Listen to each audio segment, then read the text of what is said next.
Good evening to all. So இன்றைக்கி என்ன பார்க்க போகிறோம்னா அல்ஜிப்ராவில் ஃபீல்டு தியரி பார்க்க போகிறோம். சரிங்களா? ஃபீல்டு தியரி பார்க்க போகிறோம். ஆக்சுவலாக நமக்கு ஃபீல்டுனா என்னென்னு தெரியும். சரிங்களா? ஸோ ஓகே, ஃபீல்டுனா என்னென்னு தெரியும்னு அஷ்யூம் பண்ணிவிட்டு டாப்பிக்கை கண்டினியூ பண்ணுவோம். ஓகேங்களா? இப்போ எக்ஸ்டென்ஷன் ஆஃப் எ ஃபீல்டு, ஒரு ஃபீல்டுக்கு எக்ஸ்டென்ஷன், ஆக்சுவலாக எக்ஸ்டென்ஷன் நிறையா இருக்கும். ஃபஸ்ட்டு என்ன பண்ணுவோம்னா ஃபைனைட் எக்ஸ்டென்ஷன், அடுத்து என்னது infinite extension, algebraic extension, transcendental extension, normal extension, separable extension, Galois extension, இந்த மாதிரி நிறைய எக்ஸ்டென்ஷன் இருக்கும். சரிங்களா? இப்போ ஒன்று ஒன்றா பார்ப்போம், ஒவ்வொரு எக்ஸ்டென்ஷனாக பார்ப்போம். சரிங்களா? ரைட். இப்போ ஃபஸ்ட்டு பார்க்குறது வந்து general concept extension of a field. இப்போ ஒரு ஆக்சுவலாக என்னென்னா ஒரு field is to be extension of a field F அப்படின்னா எஃப் வந்து என்னென்னா ஈக்கு சப் ஃபீல்டாக இருக்கணும். அவ்வளோ சிம்பிள் கான்செப்ட். சரிங்களா? ஆக்சுவலாக என்னென்னா ஒரு இங்கே பாருங்கள், எஃப் இந்த இருக்கா, இப்போ இது ரெண்டு ஃபீல்டு இருக்குது. சரி, ரெண்டு ஃபீல்டு இ. ஸோ ஈங்கிற ஃபீல்டுக்கு வந்து எஃப் வந்து சப் ஃபீல்டாக இருந்தால் இ இஸ் இன் எக்ஸ்டென்ஷன் ஆஃப் எஃப்னு சொல்லுவோம். சரிங்களா? ஸோ இதான் டெஃபினிஷன். எ ஃபீல்டை எக்ஸ்டென்ஷன் ஆஃப் எ ஃபீல்டு எஃப்னு சொல்லணும்னா எஃப் வந்து இதுக்கு சப் ஃபீல்டாக இருக்கணும். சரிங்களா? இதான் ஆன்சர். ஆக்சுவலாக எஃப்பை எக்ஸ்டெண்ட் பண்ணி இ கொண்டு வரோம், அவ்வளோதான் கான்செப்ட். சரிங்களா? எஃப் அதான். So E is an extension of எஃப்னு சொல்லுவோம். சரிங்களா? E is an extension. அப்போ ஒரு ஃபீல்டுக்கு நிறைய எக்ஸ்டென்ஷன் இருக்கலாம். சரிங்களா? ஒரு ஃபீல்டுக்கு நிறைய எக்ஸ்டென்ஷன் இருக்கலாம். சரிங்களா? ஃபார் எக்ஸாம்பிள், ஸோ ஒரு விஷயம் நீங்கள் புரிஞ்சுக்கிறீங்க என்னென்னா, ஃபஸ்ட்டு நம்ம பேசிக்காக என்ன நமக்கு தெரிஞ்ச ஃபீல்டு வந்து ஆர் கியூ சி. சரிட்டா? ரைட். இப்போ நமக்கு என்ன ஒரு விஷயம் தெரியும்னா, கியூ இங்கே இருக்குமா, கியூ இங்கே இருக்குன்னு வச்சுக்கோங்க. இப்போ க்யூவை கண்டெயின் பண்ணி க்யூக்கு உள்ளே வந்து எந்த ஒரு ஃபீல்டுமே இருக்காது. There is no field inside Q. இது ஒரு ரிசல்ட்டு. சரிங்களா? க்யூ ஏன்னா க்யூ வந்து ப்ரைம் ஃபீல்டுன்னு சொல்லுவோம். சரிங்களா? க்யூக்குள்ளே எந்த ஒரு ஃபீல்டுமே இருக்காது க்யூக்கு உள்ளே. சரிங்களா? ரைட். இப்போ அதே நேரத்தில் க்யூக்கும் ஆர்க்குக்கும் இடையில க்யூ இருக்கா, இங்கே ஆறுங்கிற ஃபீல்டு இருக்கும். இப்போது இந்த கேப்பில் வந்து நிறைய there are infinitely many fields. க்யூக்கும் ஆர்க்கு இடையில there are infinitely many fields. க்யூக்கும் ஆருக்கு நிறைய இன்ஃபினிட்லி மெனி ஃபீல்ட்ஸ் இருக்கும். அதே நேரத்தில் சேம் கான்செப்ட் ஆருக்கும் சிக்கு இருக்குது. பார்த்தீங்களா? இப்போ இந்த ஆருக்கும் சிக்கு இடையில் எந்த ஒரு ஃபீல்டுமே இருக்காது. என்னது? இது ஒரு முக்கியமான ரீசன். அதாவது க்யூக்கு இன்சைடு எந்த ஒரு ஃபீல்டுமே இல்லை. ஆருக்கும் க்யூக்கு இடையில் there are infinitely many fields. There is no field in between R and C. ரைட்டுங்களா? இது ரெண்டுக்கு இடையில் இருக்கிற ரெண்டு ஃபீல்டு இது மட்டும்தான், வேறு எதுவுமே இல்லை. அப்புறம் சியை கண்டெயின் பண்ணி எந்த ஒரு ஃபீல்டுமே இல்லை. There is no field containing C. ஏன்னா சி வந்து அல்ஜிப்ரிக் க்ளோஸ். சரிங்களா? ஸோ இது கான்செப்ட். ஸோ இதை பேஸ் பண்ணி நம்ம ஃபீல்டு தியரியை கொண்டு போகிறோம். சரிங்களா? இதை மட்டும் புரிஞ்சுக்கணும். க்யூக்கு உள்ளே எந்த ஒரு ஃபீல்டுமே இல்லை. க்யூக்கும் ஆர்க்கு இடையில there are infinitely many fields. அதாவது என்னென்னா எக்ஸ்டென்ஷன் நிறையா இருக்குதுன்னு சொல்ல வரோம். சரிங்களா? ஆருக்கு வந்து நிறைய இந்த க்யூக்கு வந்து நிறைய எக்ஸ்டென்ஷன் இருக்குது. சரிங்களா? அதே நேரத்தில் ஆருக்கும் சிக்கு இடையில் எந்த ஒரு ஃபீல்டுமே இல்லை. க்யூவை கண்டெயின் பண்ணி சியை கண்டெயின் பண்ணி எந்த ஒரு ஃபீல்டுமே இல்லை. சரிங்களா? Algebraically close C. Right. Okay. So இதை பேஸ் பண்ணி நம்ம கான்செப்ட் பார்ப்போம். சரிங்களா? இப்போ என்ன செய்ய போகிறோம்னா, இப்போ ஒரு ஃபீல்டு, இந்த ஃபீல்டுக்குள்ளே இந்த ஃபீல்டு இருந்தாலே ஆட்டோமேட்டிக் எக்ஸ்டென்ஷன் கொண்டு வரலாம். சரியா? Subfield. ஓகேங்களா? அதாவது F is a subfield of இயாக இருக்கணும், அல்லது இ வந்து எஃப்க்கு சூப்பர் ஃபீல்டாக இருக்கணும். ரெண்டில் ஏதாச்சும் ஒன்று இருந்தாலும் இதை எக்ஸ்டென்ஷன் சொல்லிடலாம். ஓகேங்களா? ரைட். இப்போ அடுத்த கொஸ்டின் பாருங்க. இதான் முக்கியமான, அதாவது நம்ம அந்த வெக்டார் ஸ்பேஸையும் ஃபீல்டு தியரி லிங்க் பண்ணி கொண்டு போகிறோம். வேறு ஒன்றுமே கிடையாது. ஃபீல்டு தியரியும் அதாவது எக்ஸ்டென்ஷன் இது ரெண்டே விஷயம் தான். வெக்டார் அல்ஜிப்ராவையும் இதையும் ஒன்று சேர்க்குறது தான் வெக்டார் ஸ்பேஸ். சார், வெக்டார் ஸ்பேஸையும் வெக்டார் அல்ஜிப்ரான்னு சொல்கிறேன். வெக்டார் ஸ்பேஸையும் ஃபீல்டு தியரியை லிங்க் பண்ணுறது தான் இந்த எக்ஸ்டென்ஷன்ஸ். வேறு ஒன்றுமே கிடையாது. ரைட்டுங்களா? ரைட். பாருங்கள் என்னென்னா, suppose subfield F subfield has a finite or infinite number of extension. ஒரு சப்ஃபீல்டுக்கு நிறைய எக்ஸ்டென்ஷன் இருக்கலாம். இப்போ சப்போஸ் இது வந்து ஒரு ஃபீல்டுன்னு வச்சுக்கோமே. இப்போ இதுக்கு எக்ஸ்டென்ஷனாக இது எக்ஸ்டெண்ட் பண்ணுறது நிறைய ஃபீல்டு இருக்கும். நிறையா இருக்கலாம், இல்லாமல் கூட இருக்கலாம். சரிங்களா? முக்கியமானது. இப்போ ஒரு இதுக்கு வந்து எக்ஸ்டென்ஷன் நிறையா இருக்கலாம், இல்லாமல் கூட இருக்கலாம். அதை எழுதியிருப்போம். A subfield has finite or infinite number of extensions நிறையா இருக்கும். சரிங்களா? இது ஒரு முக்கியமான ரிசல்ட். சரிங்களா? அதாவது ஒரு ஃபீல்டு கொடுத்தாச்சுன்னா அதுக்கு நிறையா எக்ஸ்டென்ஷன் இருக்கலாம். ஓகே. ரைட். ஓகே, இது ஒன்று. இப்போ அடுத்து என்ன சொல்கிறோம்னா இந்த மாதிரி சப்போஸ் எஃப் வந்து ஈங்கிறது எஃப்ங்கிறது ஈக்கு சப்ஃபீல்டாக இருக்குது. அதாவது இ வந்து an எக்ஸ்டென்ஷன் ஆஃப் எஃப். சரிங்களா? இ வந்து எக்ஸ்டென்ஷன் ஆஃப் இந்த மாதிரி போட்டால் அதான் meaning. E is an extension of F அப்படி இருந்துச்சுன்னா இது ஆல்ரெடி நம்ம இதிலே சொல்லியிருப்போம், லீனியர் அல்ஜிப்ராலே சொல்லியிருப்போம். இது வந்து வெக்டார் ஸ்பேஸாக மாறும். ஓகேங்களா? E N is a vector space over field எஃப்னு வரும். சரிங்களா? இது ஒரு முக்கியமான ரிசல்ட். அதே நேரத்தில் E N is a vector space over இன்னு நம்ம சொல்லிக்கலாம். அப்போ F N is a vector space over எஃப்னு தெரியலாம். இது நம்ம லீனியர் அல்ஜிப்ராவில் ஆல்ரெடி நம்ம படித்த கான்செப்ட். சரிங்களா? இப்போ நம்ம என்ன பண்ண போகிறோம்னா இந்த மாதிரி இதை ஃபோக்கஸ் பண்ண போகிறது கிடையாது. ஏன்னா இது வந்து ஃபீல்டு ஆகுமான்னு தெரியாது. ஓகேங்களா? இது வந்து ஃபீல்டு ஆகுமான்னு தெரியாது. அதனால் நம்ம இந்த ஃபீல்டு பவரை வந்து அதாவது ஃபீல்டோட ப்ராடக்ட் நம்ம எடுக்க போகிறது கிடையாது. சரிங்களா? ஃபீல்டோட ப்ராடக்டை எடுக்க போகிறது கிடையாது. சரிங்களா? அப்போ நம்ம இந்த மாதிரி டீல் பண்ண போகிறோம். இஎஃப் அப்படி மட்டும் எடுக்க போகிறோம். சரிங்களா? ரைட். இப்போ பாருங்கள் ஃபஸ்ட்டு இப்போ வந்து degree of E over F. சரிங்களா? அது ஆக்சுவலாக என்னென்னா ஈன்னு எழுதிக்குமா? E is an extension of F. எஃப்ங்கிற ஃபீல்டோட எக்ஸ்டென்ஷன் வந்து ஈன்னு எடுத்துக்கிறோம். அப்படி இருக்குது. இந்த டிகிரி ஆஃப் எஃப் ஆக்சுவலாக இது வெக்டார் ஸ்பேஸ் வந்துடும். ஆக்சுவலாக என்ன கான்செப்ட்னா ஆல்ரெடி நம்ம இது லீனியர் அல்ஜிப்ராலே சொல்லியிருப்போம். சப்போஸ் எஃப் வந்து ஒரு ஃபீல்டு சப் ஃபீல்டாக இருக்குன்னு வச்சுக்கோங்க. இ வந்து சூப்பர் ஃபீல்டாக இருந்தால் is a vector space over எஃப்னு எழுதிக்கலாம். சரிங்களா? ஸோ இ வந்து எஃப்போட சூப்பர் ஃபீல்டாக இருந்தால் அந்த சூப்பர் ஃபீல்டு வந்து ஒரு வெக்டார் ஸ்பேஸ் ஓவர் ஏ சப் ஃபீல்டாக இருக்கும். சரிங்களா? இது நம்ம ஆல்ரெடி சொல்லியிருப்போம். ஸோ அதை பேஸ் பண்ணி சில ப்ராப்ளம்ஸ். ஓகே. ஸோ அதை வச்சு நம்ம என்ன சொல்கிறோம்னா இப்போ எந்த ஒரு வெக்டார் ஸ்பேஸ்க்கும் பேசிஸ் ஒன்று இருக்குமா, அங்கே பேசிஸ் இங்கே டிகிரி, வேறு ஒன்றுமே கிடையாது. அவ்வளோதான், சேம் கான்செப்ட். சரிங்களா? இப்போ degree of F extension E over F. அப்போ அப்படி என்னென்னா சப்போஸ் இ என்ன எக்ஸ்டென்ஷன் ஆஃப் எஃப். சரிங்களா? இப்போ degree of E over F அப்படின்னு என்ன நடத்தோம்னா இஸ் நத்திங் பட் ஏ டைமென்ஷனாக K is a vector space over field எஃப்பாக இருக்குமா. இப்போ இது வெக்டார் ஸ்பேஸ் கிடைக்கும். இதோட டைமென்ஷன் தான் டிகிரின்னு சொல்கிறோம், ஒன்றுமே கிடையாது. சரிங்களா? இப்போ ஆல்ரெடி பழைய கான்செப்ட் தான். Degree of E over degree of field over sub ஃபீல்டுன்னு அர்த்தம்னா இது வந்து வெக்டார் ஸ்பேஸ் ஆகும் ஓவர் ஏ ஃபீல்டு திஸ். சரிங்களா? இப்போ வந்து இதோட டைமென்ஷன் பேசிஸ் தான் இதோட டிகிரின்னு சொல்கிறோம். ஓகேங்களா? பேசிஸ் தான் dimension. Okay. Dimension of the vector space over sub field is called degree of E over F. சரிங்களா? ரைட். அவ்வளோ இதை தான் எழுதியிருப்போம். இது அதாவது இந்த டிகிரிக்கு தான் மீனிங். ஆக்சுவலாக இ இது இப்படி எழுதுகிறோம். ஆக்சுவலாக நம்ம இதை வந்து இதுக்கு யூஸ் பண்ணுவோம். இது இந்த நோட்டேஷன் எதுக்கு யூஸ் பண்ணுவோம்? நார்மல்ஸ் இதுக்கு கோஷியன் குரூப் எடுப்போம், கோசெட்ஸ்க்கு யூஸ் பண்ணுவோம். சப்போஸ் ஜி வந்து குரூப்பு என்னங்கிற நார்மல் சப் குரூப்பாக இருந்தால் சப்போஸ் ஜி ஃபைனைட்டாக இருந்தால் இந்த மாதிரி யூஸ் பண்ணுவோம். சரிங்களா? இங்கே அந்த மீனிங் கிடையாது, இங்கே வேறு மீனிங். சரிங்களா? இங்கே வந்து ஜஸ்ட் டிகிரியை ரெப்ரசன்ட் பண்ணுது. ஸோ இதுக்கு மீனிங் என்னென்னா ஈங்கிறது சூப்பர் ஃபீல்டு, எஃப்ங்கிறது சப் ஃபீல்டு. அதாவது is an extension of F. சரிங்களா? இப்போ இது ஒரு வெக்டார் ஸ்பேஸ் ஃபார்ம் ஆகும். இது வெக்டார் ஸ்பேஸ் ஃபார்ம் ஆகுமா? ஸோ இதோட டிகிரி தான் இந்த வெக்டார் ஸ்பேஸோட டைமென்ஷன். சரிங்களா? அதான் சொல்ல போகிறோம். ரைட்டா? ரைட். இப்போ ஒரு எக்ஸ்டென்ஷனுக்கு ஒரு டிகிரி வந்து என்ன ஆகும்னா ஃபைனைட்டாக இருக்கலாம், இல்லை இன்ஃபைனைட்டாக இருக்கலாம்.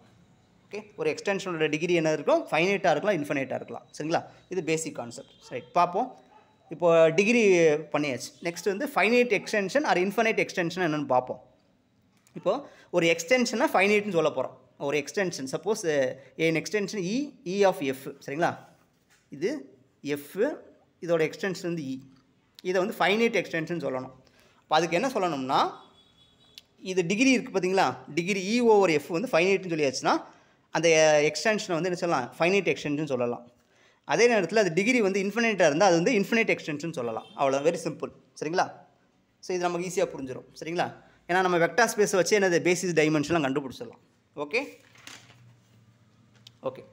நெக்ஸ்ட் கான்செப்ட் பாருங்கள் என்னென்னா சப்போஸ் ஃபார் எனி ஃபீல்டு எஃப்க்கு என்னாகும் பார்த்துருப்போம். இது ஆக்சுவலாக ஒரு வெக்டார் ஸ்பேஸ் ஃபார்ம் ஆகும். அப்படின்னா வெக்டார் ஸ்பேஸ் ஃபார்ம் ஆகும். சரிங்களா? அப்போது இதோட டைமென்ஷன் என்ன வரும்? ஒன்றே ஒன்று தான் வரும். என்ன காரணம்னா இப்போ இதுக்கு பேசிஸ் எலமெண்ட் என்ன வரும்? ஃபார் எனி நான் ஜீரோ எலமெண்ட் இன் எஃப். ஓகே. அதுக்கு சிங்கிள்டன் ஏ வந்து பேசிஸ் ஃபார் எஃப்னு வரும். அதனால் இதோட டிகிரி வந்து 1ன்னு வரும். ஓகே. பேசிஸில் ஒரு எலமெண்ட் இருக்கா, அப்போ என்ன வரும்? இதோட டிகிரி வந்து 1ன்னு வரும். சரிங்களா? இப்போ இந்த ரிசல்ட் வச்சு என்ன சொல்லிடலாம்னா degree of Q over Q, degree of R over R, degree of C over C, degree of Z P over Z P, degree of Q root 2 இதெல்லாம் 1. சரிங்களா? இதோட டிகிரிலாம் 1. அப்படின்னா அர்த்தம் அதெல்லாம் ஃபைனைட் எக்ஸ்டென்ஷன் அர்த்தம். சரிங்களா? ரைட்.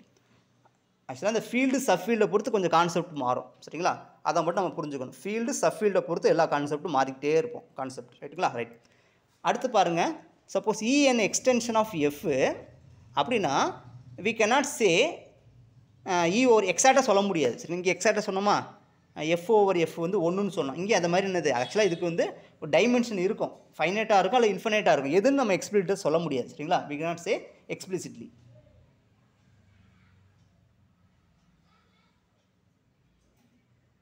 இதை வந்து நம்ம எக்ஸ்பிளிசிட்டியாக சொல்ல முடியாது. சரிங்களா? ஓகே. ஸோ ஏன் அதுக்கு தான் இந்த எக்ஸாம்பிள் போடும் ஒன்று ஒன்றா. பாருங்கள், ஃபஸ்ட்டு சிங்கிறது என்ன, எக்ஸ்டென்ஷன் ஆஃப் ஆர். சி என்ன எக்ஸ்டென்ஷன் ஆஃப் ஆர். ரைட்டுங்களா? இப்போ இதுக்கு டிகிரி கேட்குறாங்க. அப்போ நமக்கு என்ன தெரியும், ஆல்ரெடி படிச்சிருப்போம், சி என்ன எக்ஸ்டென்ஷன் ஆஃப் ஆர்ன்னு தெரியும். இப்போது பேசிஸ் என்ன வரும், 1, இது சப்செட்டு, சியில் ஒரு சப்செட் எடுக்கிறோம். Okay, it's a basis for சியாக இருக்குது ஓவர் ஆரில். சரிங்களா? அப்போ இதோட டைமென்ஷன் வந்து 2ன்னு பார்த்தோம். சரிங்களா? இதோட டைமென்ஷன் வந்து 2. ஓகே, இதுதான். அப்போ என்னது, இதோட டைமென்ஷன், இதோட டிகிரி வந்து 2. ஓகே, அவ்வளோ. இது பேசிஸ் ஆகும், பேசிஸில் நம்பர் ஆஃப் எலிமெண்ட்ஸ் 2. அப்போ இதோட டிகிரி வந்து 2ன்னு கன்ஃபார்ம் பண்ணிடுவோம். சரிங்களா? அதே நேரத்தில் Q√2. Okay, Q√2 over Q. இதுக்கு என்ன வரும்னா, so Q√2 is an extension of Q. இங்கே இருக்கும், இந்த இடத்துல இருக்கும். சரிங்களா? Q இருக்கா, இந்த இடத்துல இருக்கும். Qவை கவர் பண்ணி ஆர்க்கு உள்ள, அதாவது Qக்கும் ஆர்க்கு இடையில Q√2 இருக்கும் ஒரு ஃபீல்டு. சரிங்களா? அது பின்னாடி படிப்போம். இப்போது எடுத்தாச்சா, இதுக்கு வந்து 1, √2 பேசிஸாக இருக்கும். இந்த Q√2ங்கிற ஃபீல்டுக்கு இது வந்து பேசிஸாக இருக்கும். ஃபீல்டுனா வெக்டார் ஸ்பேஸ், இதுக்கு பேசிஸாக இருக்கும். அப்போது பேசிஸில் எத்தனை எலமெண்ட், 2 எலமெண்ட் இருக்குது. அப்போது இதோட டிகிரி என்ன வந்து 2 வந்துடும். சரிங்களா? Okay, clear? ஓகே. அதே மாதிரி இந்த மாதிரி ப்ராப்ளம்ஸ் வந்து ரொம்ப ஈஸியாக கேட்பாங்க. Field theory is very very important. Field தியரியில் கொஸ்டின்ஸ் நம்ம வந்து எதிர்பார்க்கலாம். ஆக்சுவலாக நம்ம இதில் கூட நிறைய கொஸ்டின் கேட்டிருந்தாங்க. ஃபீல்டு தியரியில் 2-3 கொஸ்டின் கேட்டிருந்தாங்க. டிஆர்பி பாலிடெக்னிக் எக்ஸாமில் வந்து 2-3 கொஸ்டின் கேட்டிருந்தாங்க. சரிங்களா? அதனால் field theory is very very important. Very simple. இப்போ பாருங்கள், ஆர் ஓவர் கியூ. ஸோ இதோட டிகிரி கேட்டிருக்காங்க. இதோட டிகிரி வந்து இன்ஃபினைட். ஆல்ரெடி நான் சொல்லியிருப்பேன், இதே தான் வெக்டார் ஸ்பேஸில் இதே கதை தான், இங்கேயும் இதே கதை தான். என்ன காரணம்னா, ஸோ ஆர் இஸ் நான் இதை ஃபஸ்ட் ப்ரூவ் பண்ணிக்கும். R is vector space over Q வந்துருதா? ரைட். இப்போ நான் என்ன பண்ணேன், சப்போஸ் இதுக்கு வந்து டிகிரி வந்து ஃபைனைட் எடுத்துக்கிறேன். அதாவது இதோட பேசிஸில் வந்து ஃபைனைட் நம்பர் ஆஃப் எலமெண்ட்ஸ் இருக்குன்னு நான் அஷ்யூம் பண்ணிக்கிறேன். ரைட்டுங்களா? எடுத்தாச்சா? ஸோ அப்போ அதில் வந்து இது பேசிஸ்ன்னு எடுத்துக்கலாமா? சப்போஸ் என்ன எலமெண்ட்ஸ் வந்து இது பேசிஸாக இருக்குன்னு நான் அஷ்யூம் பண்ணிக்கிறேன். Basis for R over Q. ரைட்டா? இதுக்கு லீனியர் ஸ்பேன் கண்டுபிடிக்கலாமா? இப்படி வந்துடும். ஆக்சுவலாக இந்த இடத்துல இந்த V1 V2 இதெல்லாம் ஃபிக்ஸ் ஆயிரும். ஓகே, இந்த α1 α2லாம் க்யூவில் வேரி ஆகிக்கிட்டே இருக்கும். அப்போ எவ்வளோ லீனியர் காம்பினேஷன் வரும்னா, finite number of linear countable number of linear combination தான் இந்த இடத்துல வரும். ஆக்சுவலாக இந்த V1 V2லாம் ஃபிக்ஸ் ஆயிரும். சரிங்களா? இது ஃபிக்ஸ் ஆயிரும். புரியுதுங்களா? ஃபார் எக்ஸாம்பிள், இப்போ ஒரு செட் வச்சுக்குமே, Q யூனியன் யாராச்சும் கேட்குறாங்க, √2 √3 √5 √7 இப்படி எழுதிக்கிட்டே போகிறோம். எல்லா ப்ரைம் நம்பரும் எழுதியாச்சு. சரிங்களா? √11 ஃபுல்லாக எழுதியாச்சு. இந்த செட்டு வந்து கவுண்டபுளாக ஆர் அன்கவுண்டபுளாக கேட்குறாங்க. இந்த செட் என்னது, கவுண்டபுள் தான். சரிங்களா? ஸோ அந்த லாஜிக்கில் வந்துடும். சரிங்களா? அப்போது Q வந்து என்ன ஆகும்னா, ஸோ எல்லா லீனியர் காம்பினேஷனும் கொடுக்க எலமெண்ட்ஸ் கிடச்சிக்கிட்டே இருக்கும். அது யாருன்னா, it's a countable subset of ஆராக தான் இருக்குமே தவிர அன்கவுண்டபுளாக மாறவே மாறாது. ஏன்னா Q தானே இதை கண்ட்ரோல் பண்ணு, செட்டை கண்ட்ரோல் பண்ணுறதே Q தான். சரிங்களா? So countable choices gives the Q வந்து கவுண்டபிள் சாய்ஸஸை கொடுக்கும். சரிங்களா? அப்போ வந்து so LF countable subset of ஆராக இருக்கும். அப்போது LF எக்காரணத்துக்கும் ஆரை கொண்டு வர முடியாது. ஏன்னா ஆர் வந்து அன்கவுண்டபிள், இது வந்து கவுண்டபிள். அப்போ ஒரு கவுண்டபிள் செட்டு ஒரு அன்கவுண்டபிள் செட்டெல்லாம் மாறவே மாறாது. அதனால் ஸோ இப்போ இந்த அவர் அசம்ஷன் ராங் ஆயிரும். இந்த அசம்ஷன் வந்து ராங் ஆயிரும். அப்போது இதோட டைமென்ஷன் வந்து ஃபைனைட் இல்லை, அப்போ இன்ஃபினைட்னு இந்த கன்க்ளூஷன் வந்துடும். அப்போ சிமிலர்லி C ஓவர் Qவோட டைமென்ஷனும் இன்ஃபினிட்டின்னு நம்ம சொல்லியிருப்போம். ஆல்ரெடி நம்ம சொன்னது தான். ரைட்டா? ரைட். நெக்ஸ்ட் கொஸ்டின் பாருங்கள். நெக்ஸ்ட் கொஸ்டின், QIன்னு அர்த்தம்னா இப்படி இருக்கும். QIனா அது ஆக்சுவலாக இது ஒரு ஃபீல்டுக்கு தான் இந்த மாதிரி ஓப்பன் ப்ராக்கெட் போடுவோம். A,B belongs to Q. சரிங்களா? இந்த ஃபீல்டு ஆக்சுவலாக நம்ம செட்டை எழுதுவோமா? செட்டை என்னென்ன எழுதுவோம்? காஷியன் இண்டீசஸ் எழுதுமா? A + IB, A,B belongs to Z எழுதுவோமா? அதே லாஜிக் தான். சரிங்களா? QIனா இந்த இது. ரைட்டுங்களா? RIனா என்ன வரும்னா C வந்துடும். RIனா என்ன அர்த்தம்னா, A + BI A,B belongs to Rன்னு எழுதுவோம். இப்போ இந்த செட்டு தான் என்னென்னா Cன்னு எழுதியிருப்போம். சரிங்களா? RI தான் C. சரிங்களா? ஸோ அந்த நோட்டேஷன் எழுதியிருப்போம். QI வந்து an extension field of R. Q. சரிங்களா? Q is an extension of க்யூன்னு இருக்கும். q is an extension of q.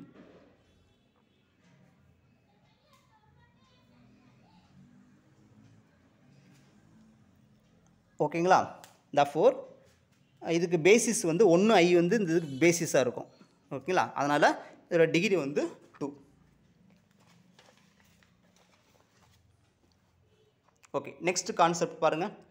இது ஆக்சுவலாக இது இப்போ தான் நமக்கு இதுதான் முக்கியமானது. எஃப் ஆஃப் ஆல்ஃபா இந்த மாதிரி ஓப்பன் ப்ராக்கெட் போட்டிருப்பாங்க. ஆக்சுவலாக ஒரு விஷயத்தை நம்ம புரிஞ்சுக்கணும். இப்படி போட்டால் வேறு, இப்படி போட்டால் இது ஆக்சுவலாக எஃப்எக்ஸ் வேறு, எஃப்எக்ஸ் வேறு. சரிங்களா? இது வந்து ஃபீல்டை ரெப்ரசன்ட் பண்ணும். ஸோ இது வந்து ஃபீல்டு, இது ஒரு ஃபீல்டை ரெப்ரசன்ட் பண்ணும். இது வந்து ஃபீல்டு வராது, இன்டெக்ரல் டொமைன் வரைக்கும் போகும். இது வந்து ஒரு இன்டெக்ரல் டொமைன் வரைக்கும் போகும். சரிங்களா? This cannot be a field. சரிங்களா?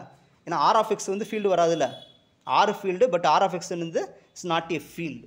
அப்போது இது ஒரு இன்டெக்ரல் டொமைன் வரைக்கும் போகும். சரிங்களா?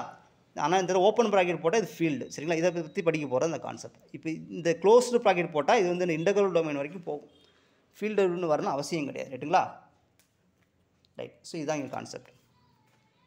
ஸோ எஃப் ஆல்ஃபா அதாவது என்னென்னா, இது என்ன ஃபஸ்ட்டு கான்செப்ட் புரிஞ்சுக்கணும். இதுதான் திரும்ப திரும்ப ரிப்பீட் பண்ண போகிறோம். இந்த கான்செப்ட் தான் திரும்ப திரும்ப ரிப்பீட் பண்ண போகிறோம். அதனால் கொஞ்சம் புரிஞ்சுக்கோங்க. ஆக்சுவலாக என்னென்னா கேபிஎன் எக்ஸ்டென்ஷன் ஆஃப் ஃபீல்டு எஃபோட எக்ஸ்டென்ஷன் வந்து கேன்னு எடுத்துக்கிறோம். இது எஃப் இதோட எக்ஸ்டென்ஷன் வந்து கேன்னு எடுத்து ஃபிக்ஸ் பண்ணிடுவோம். ஃபிக்ஸ் பண்ணி வச்சுட்டு let alpha belongs to K. அப்போ ஆல்ஃபா வந்து என்னது கேக்குள்ளே இங்கே எடுக்கலாம், உள்ளே கூட எடுத்துக்கலாம், பிரச்சனை நம்ம இங்கே எடுத்துக்குவோம். ஆல்ஃபா வந்து கேக்குள்ள உள்ள எலமெண்ட்டு. இப்போ என்ன பண்ண போகிறோம்னா, ஒரு ஸ்மாலஸ்ட் சப்ஃபீல்ட் ஆஃப் கேக்கு உள்ள கேக்கு ஒரு சப்ஃபீல்டை தேடுவோம். அது வந்து இந்த சப்ஃபீல்டு வந்து எஃப்ஐயும் இந்த ஆல்ஃபாவையும் என்னது கவர் பண்ணி இருக்கிற மாதிரி ஒரு ஸ்மாலஸ்ட் சப்ஃபீல்டு, நிறைய சப்ஃபீல்டு இருக்கும், ஸ்மாலஸ்ட் சப்ஃபீல்டு தேடுறோம். ஓகே, க்யூவையும் அதாவது எஃப்ஐயும் இந்த ஆல்ஃபாங்கிற எலமெண்ட்டையும் கண்டெயின் பண்ணி இருக்கிற மாதிரி ஒரு ஸ்மாலஸ்ட் சப்ஃபீல்ட் ஆஃப் கேயை தேடுறோம். அது யாருன்னா அதான் அந்த எஃப் ஆஃப் ஆல்ஃபான்னு சொல்கிற ஆள். ரைட்டுங்களா? அது அந்த சப்ஃபீல்டுக்கு பேர் தான் எஃப் ஆல்ஃபா. எஃப் ஆல்ஃபா வந்து சப்ஃபீல்ட் ஆஃப் கேயாக இருக்கும், எஃபோட சூப்பர் ஃபீல்டாக இருக்கும். சரிங்களா? இதை தான் இங்கே எழுதியிருப்போம், ஒரு ஒன்றுமே கிடையாது. சரிங்களா? எடுத்தாச்சு, ஆல்ஃபா பிலாங்ஸ் டு கே எடுத்தாச்சு. The smallest subfield of K containing alpha and F is F alpha. சரிங்களா? அதாவது என்னென்னா எஃப் ஆல்ஃபா ஆக்சுவலாக என்னென்னா இதை ரெண்டையும் ஆக்சுவலாக என்ன இதை ஆல்ரெடி எழுதியிருப்போம். ஸோ இந்த ஆக்சுவலாக இந்த ஆல்ஃபாவையும் எஃப்ஐயும் கண்டெயின் பண்ணி இருக்கிற மாதிரி க்யூக்கு நிறைய சப்ஃபீல்டு வரைஞ்சிப்போம். எல்லா சப்ஃபீல்டுக்கும் நம்ம இன்டர்செக்ஷன் போடுவோம். ஒரு ஸ்மாலஸ்ட் சப்ஃபீல்டு இருக்குமா, அதுதான் எஃப் ஆல்ஃபான்னு எடுத்துக்கிறோம். புரிஞ்சுக்கலாம்? அவ்வளோதான். ஸோ புரிஞ்சுக்கோங்க. இப்போ இந்த இது முக்கியமானது. சப்போஸ் அதாவது கேக்கு எஃப் ஆல்ஃபா வந்து சப்ஃபீல்டாக இருக்கும். சரிங்களா? எஃப் ஆல்ஃபா வந்து எஃப்க்கு வந்து சூப்பர் ஃபீல்டாக இருக்கும். சரிங்களா? முக்கியமான நோட் அதான் இங்கே பிக்சராக போட்டிருப்போம். சரிங்களா? இந்த இதை மட்டும் புரிஞ்சுக்குவோம். ரைட்டுங்களா? So F alpha is a subfield of K. சரிங்களா? அதான் எழுதியிருப்போம். F alpha is a super field of F. சரிங்களா? ஆக்சுவலாக இதுக்கு மீனிங் என்னென்னா, F alpha is a field obtained by adjoining alpha and F. Alpha F ரெண்டையும் சேர்த்து கிடைக்கக்கூடிய ஒரு ஃபீல்டு தான் என்னது எஃப் ஆல்ஃபான்னு சொல்கிறது. ரைட்டுங்களா? ரைட். இப்போ அடுத்து என்ன பண்ண போகிறோம், இங்கே ஒரு எலமெண்ட்டுக்கு போட்டிருக்கோமா, இங்கே நிறைய எலமெண்ட்ஸ், அதே சேம் லாஜிக் எக்ஸ்டென்ஷன். ஒரு எலமெண்ட் போட்டால் இங்கே என்ன எலமெண்ட்ஸ் எழுதியாச்சு. இப்போ கேங்கிறது எக்ஸ்டென்ஷன் ஆஃப் எஃப்னு எடுத்துக்கிறோம். இப்போ ஆல்ஃபா 1 ஆல்ஃபா என்லாம் இங்கே இருந்தால் எக்ஸ்டென்ஷன் உள்ள எலமெண்ட்ஸ் எடுத்துகிட்டு இப்போ வழக்கம் போல் அது எஃப்ஐயும் இந்த எலமெண்ட்ஸையும் கவர் பண்ணுற மாதிரி ஒரு ஸ்மாலஸ்ட் சப்ஃபீல்டு கேல தேடுறோம். அது யாருன்னா இந்த ஈவன் தான் அவன். சரிங்களா? ஓகே, இப்போ அதேமாதிரி பழைய லாஜிக் கொண்டு வந்துடலாம். தஃபோர் கேக்கு இது சப்ஃபீல்டாக இருக்கும், இது வந்து எஃப்க்கு சூப்பர் ஃபீல்டாக இருக்கும். சரிங்களா? அவ்வளோதான். இப்போ இதே மாதிரி இப்போ இங்கே ஃபைனைட் நம்பர் ஆஃப் எலமெண்ட்ஸ் எடுத்துருக்குமா, இது இன் ஜென்ரல் இப்படி பண்ணிக்கலாமா. இன் ஜென்ரல் எஸ்ஸுங்கிறது கேயோட நான் எம்டி செட்டு சப்செட்டுன்னு எடுத்துக்கிறோம். அப்போ இதில் ஃபைனைட் ஆர் இன்ஃபினைட் இப்போயும் நமக்கு என்ன கிடைக்கும், அதே தான் கிடைக்கும். இப்போ என்ன பண்ண போகிறோம்னா, இது எஃப்பு, இது கே. இப்போது எஸ்ஸுங்கிறது எங்கேனாலும் இருக்கலாம், இங்கே இருக்கலாம், உள்ளே இருக்கலாம், எங்கேனாலும் இருக்கலாம். ஸோ அப்போ இந்த ரெண்டு செட்டையும் கவர் பண்ணுற மாதிரி ஸ்மாலஸ்ட் சப்ஃபீல்ட் ஆஃப் கேயை தேடுறோம். அது யாருன்னா அதுதான் இங்கே எஃப்எஸ்ன்னு சொல்ல போகிறோம். ஓகேங்களா? அவ்வளோதான். ஸோ இதை அப்படியே எடுத்துக்கிட்டு நிறைய டாப்பிக்குள்ளே போயிடலாம். So okay. ஸோ இப்போ பாருங்கள், இப்போ டேரெக்டாக ப்ராப்ளத்துக்குள்ளே போயிடுவோம். ஆக்சுவலாக இந்த மாதிரி மாற்றி எழுதிக்கலாம். இப்போ ஆல்ஃபா இப்படி இருக்கா, இது ஒரு ப்ராப்ளமாக கேட்கலாம். இதெல்லாம் நம்ம ரூடின் சார் புக்கில் இருக்குது, ஹெர்ஸ்டைன் சார் புக்கில் இருக்குது, இது இருக்குது, இப்படி எழுதிக்கலாம். சப்போஸ் இப்படி இருந்தால் நம்ம அதை இது ஒரு ஃபீல்டாக கன்சிடர் பண்ணி இப்படி ஆப்ரேட் பண்ணலாம். அதே மாதிரி இப்படி மாற்றி போட்டுக்கலாம், இது ஒரு ரிசல்ட். சரிங்களா? அதே மாதிரி இங்கே இப்போ இந்த 2 இதை கன்சிடர் பண்ணி இப்படி மாற்றிக்கலாம், இப்படி மாற்றி எடுக்கலாம். சரிங்களா? பார்த்து புரிஞ்சுக்கோங்க. அதே மாதிரி இப்போ எழுதியிருக்கோம் பார்த்தீங்களா? இப்போ என்ன இது ஒரு இதாக கன்சிடர் பண்ணிவிட்டு இதை தனியாக எழுதிக்கலாம். இப்போ இது 2யும் தனியாக இது பண்ணிவிட்டு இதை தனியாக விட்டுக்கலாம். சரி, அந்த மாதிரி நம்ம எழுதியிருப்போம். ஓகேங்களா? ரைட். ஸோ நெக்ஸ்ட்டு கண்டென்ட் என்னென்னா, எஃப் ஆல்ஃபானா யாருன்னா, ஆக்சுவலாக எஃப் ஆல்ஃபா இது வந்து ஒரு இன்டெக்ரல் டொமைனாக இருக்கும். Since is an integral, F closed bracket போடும், இஸ் அன் இன்டெக்ரல் டொமைனாக இருக்கும். இப்போது இந்த இன்டெக்ரல் டொமைன்லேருந்து ஒரு எப்படி ஒரு ஃபீல்டு கன்ஸ்ட்ரக்ட் பண்ணலான்னு பார்க்குறோம். அதான் யாருன்னா கோஷியன்ட் ஃபீல்டு. சரிங்களா? ஆல்ரெடி படிச்சுப்போம். Any integral domain can be embedded into a field. எந்த ஒரு இன்டெக்ரல் டொமைன்லேருந்து ஒரு என்ன செய்யலாம், ஒரு ஃபீல்டை கன்ஸ்ட்ரக்ட் பண்ணலாம். அதான் இந்த ஃபீல்ட் ஆஃப் கோஷியன்ட் படிச்சிருப்போம். ஸோ அதுதான் இந்த ஐடியா. சரிங்களா? அதை பற்றி சொல்கிறது தான் இங்கே கான்செப்ட். சரிங்களா? இப்போ எஃப் ஆல்ஃபாங்கிற இன்டெக்ரல் டொமைன் கொடுத்தாச்சா, இதுலேருந்து என்ன செய்யலாம், இதுக்கு ஒரு ஃபீல்டு கோஷியன் கண்டுபிடிக்கலாம். ஃபீல்டு கோஷியன் என்ன அர்த்தம், எந்த ஒரு எலமெண்ட்டையும் is can be express as a quotient of 2 elements in F ஆல்ஃபான்னு எழுத முடியும். அப்படி அதுக்கு பேர் தான் என்னது, ஃபீல்டு கோஷியன் அர்த்தம். அதான் சொல்லியிருப்போம். ஸோ எஃப் ஆல்ஃபா வந்து என்ன பண்ணியிருக்கோம், so quotient of any 2 elements in F ஆல்ஃபாவை எழுதியாச்சு. அப்போ இதுதான் என்னதுன்னா, எஃப் ஆல்ஃபாவுக்கு இன்னொரு பேர் என்ன, field of quotient of the integral domain F alpha. சரிங்களா? இதை புரிஞ்சுக்கோங்க. இப்போ இன் ஜென்ரல் ஒரு எலமெண்ட்டு எழுதியாச்சு. அதே மாதிரி ஜென்ரல் n எலமெண்ட்ஸ் இருந்தால் அதுக்கு என்னது கோஷியன்ட் ஃபீல்ட் ஆஃப், இதுக்கு என்ன, இது கோஷியன்ட் ஃபீல்டாக இருக்கும். சரிங்களா? அது ஓகேங்களா?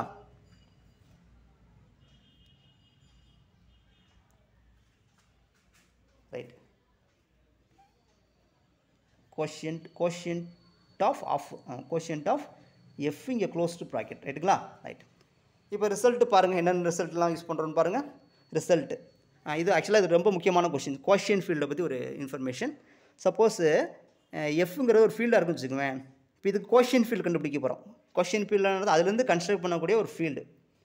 ஒரு ஃபீல்டுக்கு கோஷியன்ட் ஃபீல்டு இட் செல்ஃப் முக்கியமானது.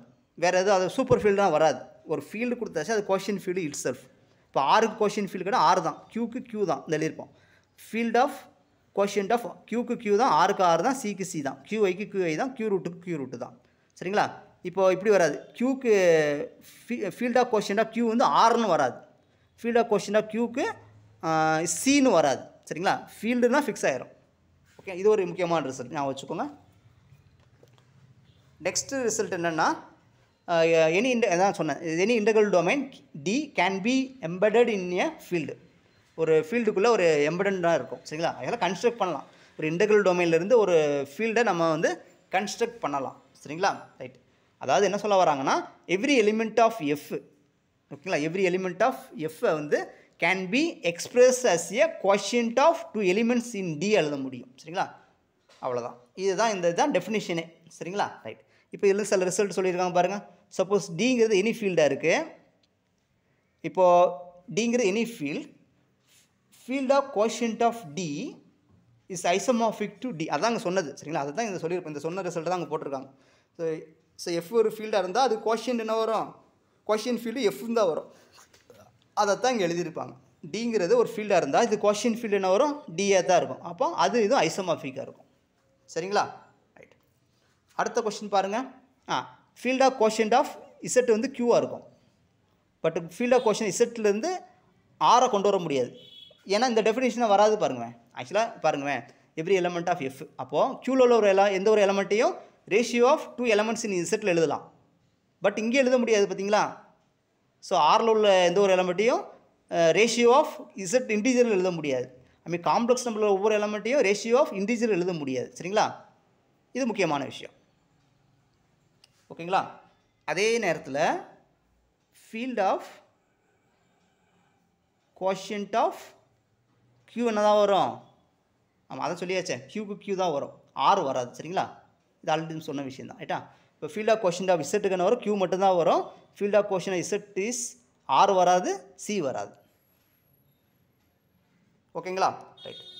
இது புரிஞ்சுக்கிறீங்க. நெக்ஸ்ட் என்ன பண்ணுறோன்னா ஃபீல்ட் ஆஃப் கோஷியன்ட். ஆக்சுவலாக என்னென்னா வெரி சிம்பிள். இசட்டு வந்து அது க்யூன்னு மாற்றிக்கிறது தான் வேலை, அவ்வளோ ஒன்றுமே கிடையாது. இப்போ இசட்டு வந்து க்யூன்னு எழுதுகிறோமா, இதோட ஃபீல்ட் ஆஃப் கோஷியன்ட்டுக்கு இசட்டுக்கு க்யூ எழுதுகிறோமா. இப்போது இது ஒரு இன்டெக்ரல் டொமைனாக இருக்குது. இதுக்கு ஃபீல்ட் ஆஃப் கோஷியன் கேட்டாங்கன்னா இந்த செட் அப்படியே க்யூன்னு மாற்றிடுங்க, அவ்வளோதான். க்யூ ரூட் 2, அவ்வளோதான். Very simple. இப்போ செட் ஐன்னு இருந்துச்சுன்னா என்ன பண்ணுவோம், இதுக்கு கோஷியன்ட் ஃபீல்டு கிட்டதுன்னா QI இந்த ஸ்கொயர் ப்ராக்கெட் ஓப்பன் ப்ராக்கெட்டை மாற்றிக்குவோம். ஸோ இதெல்லாம் ரொம்ப முக்கியமான கொஸ்டின்ஸ். ரைட்டா? ரைட். அடுத்த ரிசல்ட் என்னென்னா, சப்போஸ் D1 D2ங்கிற ரெண்டு ஐசோமார்பிக் இன்டெக்ரல் டொமைனாக இருக்குது. இப்போ இதுக்கு கரஸ்பாண்டிங்காக ஃபீல்டு கோஷியன்ட் வந்து F1 F2ன்னு எடுத்துருக்கோம். சரிங்களா? இது ரெண்டும் ஐசோமார்பிக்காக இருக்குது. பட் ஐசோமார்பிக்காக இருந்தால் இதோட கோஷியன்ட் ஃபீல்டும் ஐசோமார்பிக்காக இருக்கும். Converse part need not be true. Converse part need not be ட்ரூன்னு அர்த்தம், சப்போஸ் D1ங்கிறது 2Z D2ங்கிற செட் ப்ளஸ்ன்னு எடுத்துட்டேன். ரைட்டா? இப்போ இதுக்கு ஃபீல்ட் ஆஃப் கோஷன் என்ன வரும்? இதுக்கும் Q தான் வரும், இதுக்கும் Q தான் வரும். அப்போ இது ரெண்டு ஐசோமார்பிக். பட் இது ரெண்டும் நாட் ஐசோமார்பிக். அதில் இருக்கும். ஏன்னா இங்கே வந்து ஐடென்டிட்டி எலமெண்ட் இங்கே இருக்கும், இங்கே இருக்காது. சரிங்களா? அதனால் இந்த D1 D2 வந்து நாட் ஐசோமார்பிக்காக இருக்கும். சரிங்களா? பட் அதோட கோஷியன்ட் ஃபீல்டு வந்து ஐசோமார்பிக்காக இருக்கும். சரிங்களா? அந்த மாதிரி ரிசல்ட். சரிங்களா? அதாவது இன்டெக்ரல் டொமைன் வந்து ஐசோமார்பிக்காக இருந்தால் அதோட கோஷியன்ட் ஃபீல்டும் என்னவாக இருக்குன்னா ஐசோமார்பிக்காக இருக்கும். Converse NEET not be true. சரிங்களா? அடுத்த தியரம் பாருங்கள் என்னென்னா, இது ஒரு முக்கியமான result. Every finite integral domain வந்து ஆட்டோமேட்டிக்காக ஃபீல்ட் ஆயிரும். Okay, every field is integral டொமைனாக இருக்கும். சரிங்களா? தெரியும். But every integral domain NEET not B a field. But every finite integral domain வந்து கண்டிப்பாக ஃபீல்டாக இருக்கும். ஓகே, அப்போ என்ன சொல்லிடலாம்னா, therefore the field of quotient of an finite integral domain D is D. ஏன்னா இது ஒரு ஃபீல்டாக மாறிடுச்சு. அப்போ ஃபீல்டுக்கு கோஷியன்ட் ஃபீல்டு வந்து இட் செல்ஃப். சரிங்களா? ரைட்.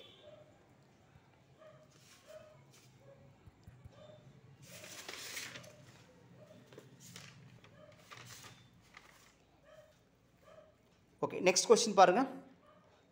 ஆக்சுவலாக இது கூட இப்போ பின்னாடி லேட்டராக பார்த்துக்கலாம். ஃபண்டமெண்டல் தியரம் ஃபீல்டு தியரி என்னென்னா, இது கூட பார்த்துக்குவேன். அதாவது எக்ஸ்டென்ஷனில் ரூட்ஸ் இருக்கும், அதான் பார்ப்போம். சப்போஸ் எஃப்ங்கிற ஃபீல்டு, சரிங்களா?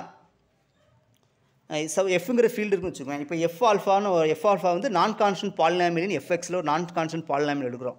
இதுக்கு நம்ம ஜீரோஸ் ரூட்ஸ் கண்டுபிடிக்கிறோம். இது வந்து சப்போஸ் இங்கே இல்லைன்னா கூட இது எக்ஸ்டென்ஷனில் ரூட்ஸ் இருக்கும், அதான் கான்செப்ட். சரிங்களா? புரியுதுங்களா? இதான் முக்கியமான எஃப்ங்கிற ஃபீல்டு. ஸோ எஃப் ஆஃப் எக்ஸுங்கிறது என்னது, ஒரு நான் கான்ஸ்டன்ட் பாலினாமியல் எஃப்எக்ஸு அப்படி இருந்துச்சுன்னா இதுக்கு ரூட்ஸ் எங்கே இருக்கும்னா இதோட எக்ஸ்டென்ஷனில் ரூட்ஸ் இருக்கும். There is an extension of K of F such that F alpha 0 for some alpha belongs to K. அதோட எக்ஸ்டென்ஷனில் ரூட்ஸ் இருக்குன்னு சொல்கிறது. இதுக்கு பேர் தான் என்ன, குரோனக்கர் தியரம் சொல்கிறது. சரிங்களா? ஸோ இதுதான் fundamental theorem of field theory. சரிங்களா? ரூட்ஸ் நம்ம ஃபண்டமெண்டல் தியரமாக இது காம்ப்ளெக்ஸில் ஃபண்டமெண்டல் தியரமாக அல்ஜிப்ரா என்ன தெரியும், every non constant polynomial has a zero in C தெரியுமா? ஸோ அதுதான் இங்கே. ஓகே, ஸோ அடுத்து ஒரு இம்பார்ட்டன்ட் கான்செப்ட் டவர் தியரம். இது ஆல்ரெடி நம்ம சொல்லியிருப்பேன். ஆக்சுவலாக என்னென்னா வெரி சிம்பிள். இது ஆக்சுவலாக இதை யூஸ் பண்ணி ப்ராப்ளம்ஸ் போடுவோம். இதை யூஸ் பண்ணி தான் ப்ராப்ளமே போடுவோம். டவர் தியரம் ஆக்சுவலாக என்ன சொல்கிறாங்கன்னா, இது ஒரு F1 வச்சுக்குவோம், F2. ஸோ இது வந்து இதோட எக்ஸ்டென்ஷன். ரைட்டுங்களா? F2க்கு F3 எக்ஸ்டென்ஷன், F2க்கு F1 எக்ஸ்டென்ஷன், F3க்கு F2 எக்ஸ்டென்ஷன். ரைட்டுங்களா?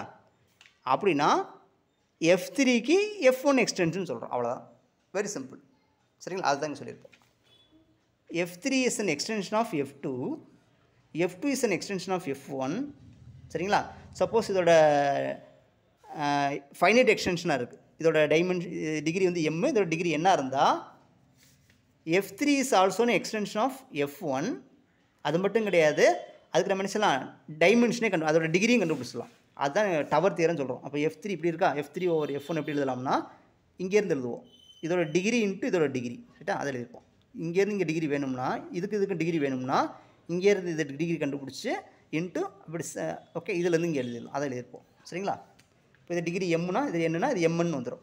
ஸோ இதெல்லாம் ஹெஸ்டைன் சார் புக்கில் உள்ள முக்கியமான தியரம். இது எல்லாமே லைன் பை லைனாக நான் கொடுத்துருப்பேன். ஃபீல்டு தியரி வந்து நம்ம சொன்னதெல்லாம் இங்கே இருக்கும். இதுதான் ஹெஸ்டைன் சார் புக்கில் உள்ள இதெல்லாம் அப்படியே இருக்கும். இங்கே லைன் பை லைன் வாட்ச் பார்த்தீங்கன்னா எல்லாமே அப்படியே இருக்கும். இந்த இருக்குது பார்த்தீங்களா, டிகிரி என்னென்னு டிஃபைன் பண்ணுறது. இப்போ நான் சொன்ன கான்செப்ட் இங்கே இருக்குது பார்த்தீங்களா, எல்லாமே அப்படியே இருக்கும். அதனால் நான் கொடுக்குற நோட்ஸை வந்து கொஞ்சம் கரெக்டாக ஃபாலோ பண்ணிக்கோங்க. ஓகே, ஸோ நெக்ஸ்ட்டு பாருங்கள், இது அங்கே சொல்லியிருப்பாங்க. ரைட்டா? இதே மாதிரி இப்போ 3 ஃபீல்டுக்கு வச்சுருக்கோம். இதேமாதிரி n ஃபீல்டுக்கு எக்ஸ்டெண்ட் பண்ணலாம். n ஃபீல்டுனா எப்படின்னா இப்படி வச்சுக்குமா, இது F1, F2, F3 இப்படியே போய்கிட்டே இருக்குன்னு வச்சுக்குவேன். There are n fields. Okay. இப்போ இந்த இது வந்து இதோட எக்ஸ்டென்ஷன், இது இதோட எக்ஸ்டென்ஷன், இது இதோட எக்ஸ்டென்ஷன், இது இதோட எக்ஸ்டென்ஷன், இப்படியே போய்கிட்டே இருக்குது. இப்போ இது இதோட எக்ஸ்டென்ஷன், இதோட எக்ஸ்டென்ஷன் இருந்தால் இது இதோட எக்ஸ்டென்ஷனாக இருக்கும். அப்போது எல்லா டைமென்ஷனும் எல்லா எக்ஸ்டென்ஷனோட இது வந்து டிகிரி ஃபைனைட்டாக இருந்தால் இதோட டிகிரியும் ஃபைனைட்டாக இருக்கும். சரிங்களா? அதை சொல்கிறது தான் இந்த தியரி. இதை அப்படியே எக்ஸ்டெண்ட் பண்ணுறோம். சொல்லியிருக்கேன் Fn is finite extension of Fn-1 ஃபைனைட்னு மென்ஷன் பண்ணிட்டாயிட்டுங்களா? இது ஃபைனைட் எக்ஸ்டென்ஷன் இப்படி இருந்துச்சுன்னா Fn என்னது அதுவும் also finite extension of F1 இருக்கும். சரிங்களா? இப்போ இதோட டிகிரி வச்சு நம்ம இதோட டிகிரியை நம்ம ஈஸியாக கண்டுபிடிச்சிடலாம். ஓகே. ஸோ இதை நம்ம பின்னாடி பார்ப்போம் லேட்டராக ஸ்பில்ட்டிங் ஃபீல்டு நம்ம பார்க்கல, இதை நம்ம பின்னாடி பார்ப்போம். இப்போ இது போட்டு குழப்ப வேண்டாம். ஸோ இது பாருங்கள், இது முக்கியமான தியரம். ஆக்சுவலாக அந்த தியரத்தோட கான்சிக்வன்ஸ் தான். என்ன சொல்லியிருப்போம்? L is a finite extension of F. L வந்து என்னது finite extension of F. K is subfield of L. சரிங்களா? அப்படின்னா L/F எப்படி எழுதலாம்னா சேம் கான்செப்ட், அதே லாஜிக் தான். ஆக்சுவலாக நம்ம இது எழுதுன அவசியமே கிடையாது. ஏன்னா L is a finite extension of F. L is a finite extension of F வந்துருச்சு. ரைட்டா? K is a subfield of L contains F. அப்படின்னா இது இதோட எக்ஸ்டென்ஷனாக இது இதோட எக்ஸ்டென்ஷனாக இருக்கும். அவ்வளோதான், அதுதான் சொல்ல வராங்க. இப்படி இருந்துச்சுன்னா கூட எக்ஸ்டென்ஷன், அதான் நம்ம அங்கே என்ன பார்த்துருக்கோம்னா இதுக்கு எக்ஸ்டென்ஷன் பார்த்துருப்போம், இதுக்கு எக்ஸ்டென்ஷன் இதுக்குன்னு பார்த்துருப்போம். சரிங்களா? இதை அப்படியே மாற்றி சொல்கிறாங்க. சரிங்களா? ரைட். இப்போது இதே தான் இங்கே ஒன்றில் இந்த பிக்சரை மட்டும் புரிஞ்சுக்கோங்க. சப்போஸ் என்னது L is an extension of F. சரிங்களா? K is an extension of L. சரி, ஆக்சுவலாக என்ன K is a subfield of L which contains F. அப்போ K வந்து என்ன எக்ஸ்டென்ஷன் ஆஃப் F இருக்கும். அதான் கான்செப்ட். ஓகேங்களா? அதாவது Fக்கு எக்ஸ்டென்ஷன் வந்து L, Kக்கு எக்ஸ்டென்ஷன் வந்து L. அப்படின்னா L/F எப்படி எழுதிக்கலாம்? L/F எப்படி எழுதிக்கலாம்னா பழைய கான்செப்ட் தான். L/F வந்து L/K, K/Fன்னு எழுதிக்கலாம். அவ்வளோதான். இப்போ இதுலேருந்து என்ன எழுதிடலாம்னா therefore K/F வந்து அதாவது ஆக்சுவலாக மல்டிப்ளிகேஷன் இருக்குது, டிவிஷன். இது வந்து என்னது இதை டிவைட் பண்ணும். அதான் கான்செப்ட். ஆக்சுவலாக என்ன 6 × 2 × 3 எழுதியாச்சுன்னு அர்த்தம். இந்த ஒவ்வொரு ஃபேக்டரும் இதை டிவைட் பண்ணும். 2/6 வரும் அண்டு 3/6 வரும். அந்த லாஜிக்கில் இதை எழுதியிருப்போம். சரிங்களா? அவ்வளோதான். இதை அவங்க கொடுத்துருக்க மாதிரி நம்ம தான் புரிஞ்சு எழுதிக்கணும். சரி, இப்படி எழுதிருக்கும். இதுக்கு மீனிங் இதுதான். இதுலேருந்து நம்ம என்ன செய்யலாம், இதை எழுதிடலாம். ஸோ அதான் L/F தான், அதோட டிகிரி தான் லார்ஜராக இருக்கும். அப்போ இதை டிவைட் பண்ணும். சரிங்களா? இது ஒரு முக்கியமான ரிசல்ட்.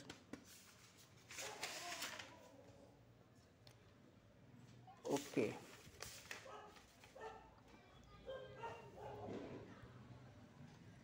ஓகே, மிச்சத்தை நம்ம நெக்ஸ்ட் கிளாஸ் பார்ப்போம். ஓகே, தேங்க்ஸ் ஃபார் வாட்சிங்.